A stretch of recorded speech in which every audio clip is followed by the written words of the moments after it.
खूप छान असे इथे बघा फ्रेश मासे मला मिळालेले आहे. आज जायचं होतं मला बँकेमध्ये. माझं थोडंफार बँकेचं काम होतं आणि मी गेलेली आहे. आमच्या गावाजवळच आहे ही बँक आणि मी बघा इथे बँकेचं काम झाल्यानंतर घरी निघाली. त्याच्यानंतर मला इथे रस्त्यामध्ये ना हे मासेवाले दिसले. म्हटलं चला आमच्या घरामध्ये लहान मोठे सगळे नॉनव्हेज खाणारे आहे आणि हे मासे ना धरणातले असतात. खाण्यासाठी खूप छान लागतात, गोड्या पाण्यातले असतात, काटे पण कमी असतात. 2 किलो मासा घेतला. त्याच्यानंतर घरी आल्यानंतर आहे ना इथे बघू शकता आज आहे ना टोमॅटो पण काढलेला आहे. म्हणजे आज आहे ना पहिलाच दिवस आहे आमचा टोमॅटो काढायचा आणि खूप लाल झालेले आहे. बघू शकता बाजार नाही त्याला. चला तरी पण टोमॅटो काढलेला आहे आणि 15 जाळ्या निघालेल्या आहे. माझा मुलगा मार्केटला घेऊन जाणार आहे. इथे बघू शकता अर्धा गहू आमचा झाले 8 दिवस तेव्हाच पेरून झालेला आहे आणि पाऊस आला. त्याच्यानंतर अर्धा गहू म्हटलं चला आता पेरून देऊ, कारण का पाऊस पण मधून मधून पडत असतो, छान तो उतरेल. इथे बघू शकता गहू पेरायचं काम चालू आहे. त्याच्यानंतर माझे जेठांनी ना पपया आणलेल्या होत्या. आता त्यांनी म्हणजे विकत वगैरे नसतील आणल्या, त्यांना कोणी पण देत असतं. इकडे गावाकडे भरपूर असे झाडं असते आणि झाडालाच पिकलेले होते ते पूर्ण. हे बघा छान अशा लाल आहे, गोड पण आहे. चला पपई पण खाल्ली. नंतर मुलांना दुपारून मॅगी करायची होती, मॅगी करून खाल्ली मुलांनी.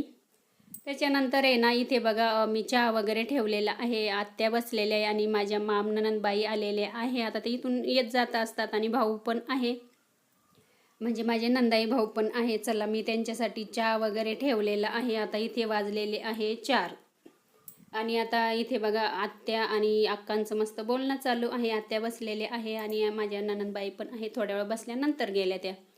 नंतर इथून मी म्हणजे माहेरून आहे ना ओल्या शेंगा माझ्या आईने दिलेल्या होत्या. आईनं भुईमुग केलेलं होतं. म्हणजे भुईमुगाच्या शेंगा होत्या. ओल्या शेंगा छान म्हटलं आता गवतावरती भाजू, घरामध्ये गॅसवरती तव्यावरती भाजलेल्याच होत्या. मुलांना शेंगा पण भाजून दिल्या आणि भाजतच होती तर लगेच खूप म्हणजे खूप पाऊस पण आला. हे बघा आणि गवतावरच्या शेंगांना खाण्यासाठी खूप छान लागतं. म्हटलं चला आपण गावाला आलोय तर मासे गावच्या जसं आपण पहिले खाल्लेलं आहे किंवा जसं आपण केलेलं आहे तसं खूप छान लागतं ह्या पद्धतीने. चला त्याच्यानंतर याने ते बघा संध्याकाळ झाली, 6 वाजलेले होते. माझी मावस जाव आहे ना, तिने ना असं शेतामध्ये थोडेफार हे दोडे वगैरे लावलेले आहे ना, तिने मस्त एक दोडा आणून दिला. आता दोडे माहीत नसेल कोणाला तर ज्यांना माहीत आहे त्यांना बघू शकता, खूपच छान लागतो हा दोडा आणि सुगंध तर खूप छान येतो त्याचा. आणि वर्षानेच हे झाड म्हणजे येतं किंवा म्हणजे वर्षानेच हे फळ येतं, एवढं छान लागतं. आमच्या शेतामध्ये करत असतात हे असे थोडेफार. आणि मस्त मी दोडा वगैरे कापला आणि ते म्हटलं चला आता ठेवायचं नाही उद्यापर्यंत. आणि भरपूर मुलं पण आहे त्यांच्यासाठी पण म्हटलं मी थोडं थोडं देते सगळ्यांना वाटून आणि मी पण खाते. आणि मिस्टर पण बसलेले आहे आणि मी इथे 6-7 वाजता टेरेसवरच बसलेली आहे, बघू शकता.